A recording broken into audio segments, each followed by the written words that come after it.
नमस्कार दोस्तों, आप सभी का स्वागत है कहानी अनुराग में।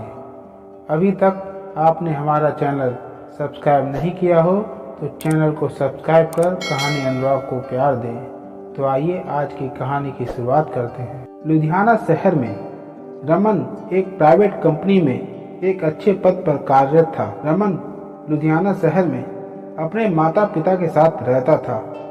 रमन के पिताजी एक सरकारी जॉब में थे, लेकिन वो अब रिटायर हो चुके थे। रमन के पिताजी के पास पुश्तैनी जमीन जायदाद बहुत थी और शहर में एक बड़ा घर भी था। घर में पैसे की कोई दिक्कत नहीं थी, घर अच्छे से चल रहा था। रमन भी बहुत खुश रहता था। शाम को जब रमन ऑफिस से घर आता तो माँ चाय नाश्ता तैयार कर बड़े प्यार से खिलाती थी। रमन के ऑफिस की सारी टेंशन माँ के हाथों की चाय पीकर कम हो जाती थी। कुछ सालों से रमन की माताजी की तबीयत खराब रहती थी, इसलिए रमन की माताजी चाहती थी कि रमन की शादी जल्द से जल्द हो जाए। एक दिन रमन जब ऑफिस से घर आता है तो देखता है कि घर में कुछ लोग आए हुए हैं।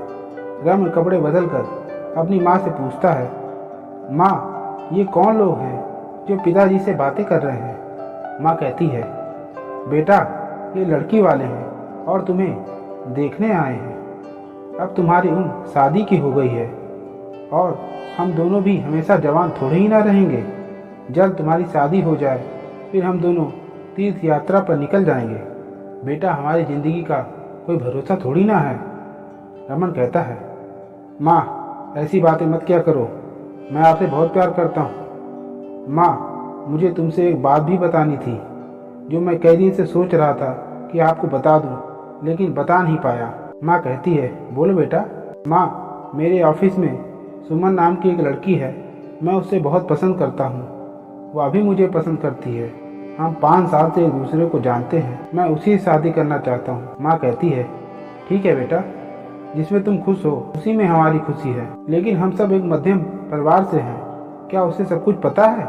रमन कहता है, माँ तुम चिंता ना करो, उसे सब कुछ पता है। आखिर में रमन की शादी उसकी पसंद की लड़की से हो जाती है। शादी के बाद सुमन सास ससुर की खूब सेवा करती है। घर में सभी लोग सुमन के व्यवहार से खुश थे। शादी के बाद रमन और सुमन एक जगह घूमने का प्लान बनाते हैं। होटल, गाड़ी सब कुछ बुक हो चुका था।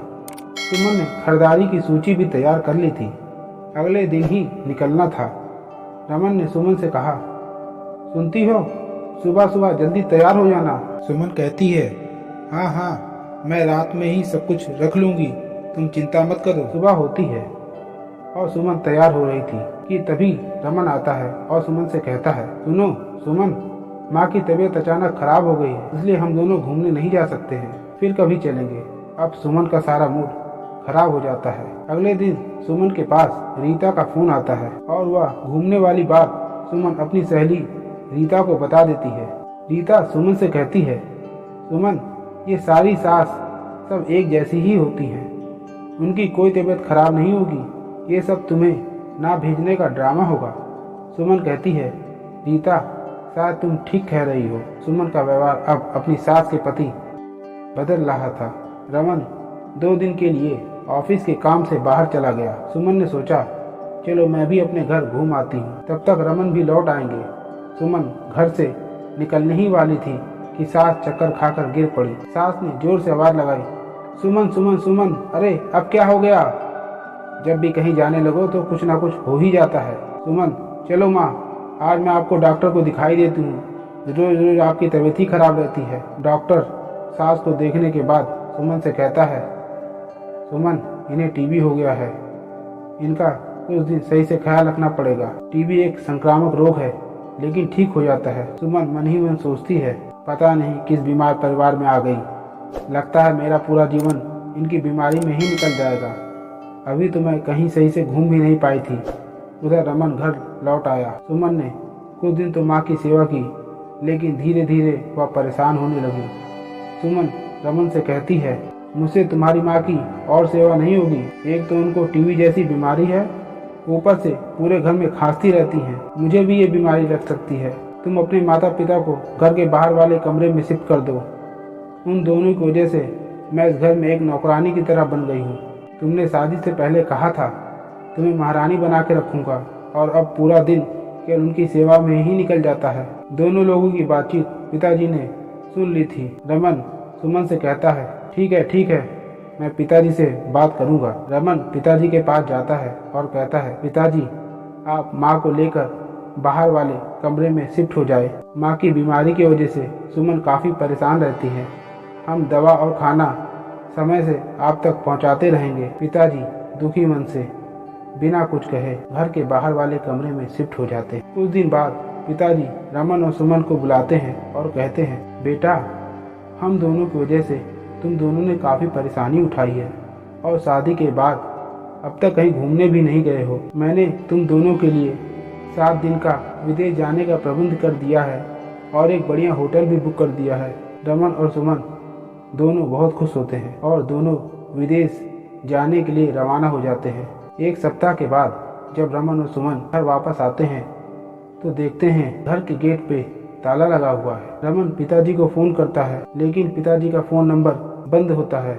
रमन सोचता है शायद दोनों कहीं गए होंगे, अभी आते होंगे।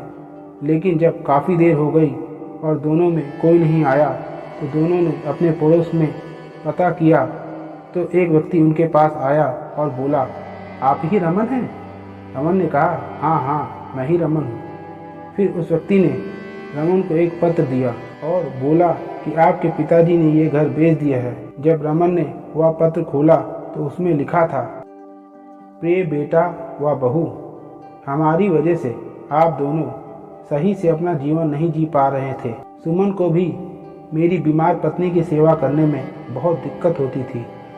रमन बेटा, जब तुम छोटे थे और बीमार होते थे तब तुम्हारी माँ रात भर जाग कर तुम्हारी देख रेख किया करती थी, और तुमने भी बिना कुछ सोचे समझे अपनी बीवी के कहने पर हमें बाहर वाले कमरे में भेज दिया। खैर कोई बात नहीं, मैंने ये घर बेच दिया है और तुम्हारे लिए एक कमरे का इंतजाम कर दिया है, जिसकी चाबी अपने पड़ोस में रहने वाले शुक्ला जी के पास है। सारा सामान उसी में रखवा दिया है। अब तुम और तुम्हारी बीवी दोनों आराम से रहो।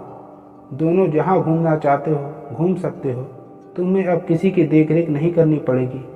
हम दोनों को खोजने की कोशिश न करना। हम दोनों बड़े सुकून से हैं। तुम्हारा पिता। दोस्तों, माँ बाप साक्षात भगवान का रूप होते हैं।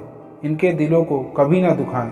अगर ये रूठ गए तो आपके जीवन में खुशियाँ कभी नहीं आएंगी। दोस्तों, कमेंट करके भी जरूर बताएं ये कहानी इस तरह के बेटे बहू के साथ होगी। बाप ने ठीक किया। आपको अच्छी लगी हो तो चैनल को सब्सक्राइब जरूर कर दें ताकि हमारी हर वीडियो की नोटिफिकेशन पहले आपको मिल सके।